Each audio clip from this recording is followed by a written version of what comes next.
ప్రియమైన స్నేహితులారా, యేసుక్రీస్తు వారి ఘనమైన నామములో మీకు నా వందనాలు తెలియజేస్తా ఉన్నాను.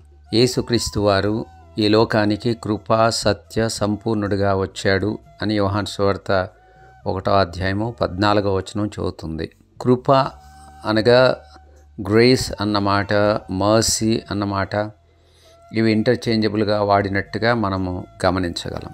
కృప దేవుని యొక్క జనరాసిటీని గురించి మాట్లాడుతుంది. దేనికైతే మనము తగని వారమో దానికి మనల్ని యోగ్యులుగా చేసేటువంటిదే దేవుని యొక్క కృప. పాపులమైన మనము, అపరాధులమైన మనము, భక్తిహీనులమైన మనము, దేవునికి శత్రువులుగా జీవిస్తున్న మనము దేవుని యొక్క ఉగ్రతకు పాత్రులమే. కానీ దేవుని యొక్క కృప మన ఎడల వెల్లడి చేయబడింది యేసుక్రీస్తు వారి ద్వారా. ఆయన మరొకరకు మరణించిన కారణాన, పాపములకు శిక్ష ఆయన అనుభవించిన కారణాన మనకు దేవుని యొక్క కృప లభ్యమైంది. అది యేసుక్రీస్తు ద్వారా మనకు లభ్యమవుతుంది. యేసుక్రీస్తు వారి యొక్క నామాన్ని మనం ఒప్పుకోవడం ద్వారా, ఆయన నామములో ప్రార్థించడం ద్వారా దేవుని యొక్క కృపకు మనము పాత్రులమవుతాము, లేక అర్హులమవుతాం. అందుకే మనము యేసుక్రీస్తు నామములో దేవునికి ప్రార్థన చేసేవాళ్ళంగా ఉండాలి. అందుకే ప్రతి ప్రార్థన చివరిలో మనము యేసుక్రీస్తు నామమున ప్రార్థిస్తున్నాము అని మనం చదువుతాం. దానికి కారణం ఏంటంటే, మనము దేవుని యొక్క నామములో, యేసుక్రీస్తు వారి యొక్క నామములో దేవుని అడుగుతున్న కారణాన మనము దేవుని కృపకు పాత్రులమవుతామన్న భావన అందులో ఇమిడి ఉంది.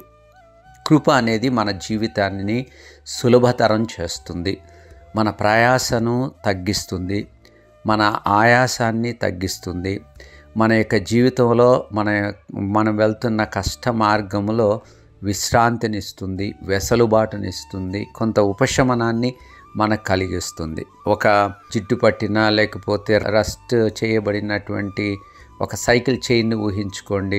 దాన్ని మనం త్రొక్కాలి అంటే ఆ పెడల్ చేయటం చాలా కష్టంగా ఉంటుంది. ఎందుకంటే అది అప్పటికే రస్ట్ పట్టిన కారణాన మనం సులభంగా దాన్ని ముందుకు తీసుకొని వెళ్ళలేం. కానీ ఎప్పుడైతే దానికి గ్రీజ్ అప్లై చేస్తారో, లేక some kind of engine oil దానికి అప్లై చేస్తారో, అది సులభంగా మనం పెడల్ చేయడానికి అవకాశం ఉంటుంది. మనం వేగంగా సైకిల్ మీద వెళ్ళేటువంటి అవకాశం ఉంటుంది. మన శ్రమను అది తగ్గిస్తుందన్న వాస్తవం మీ అందరికీ తెలుసు.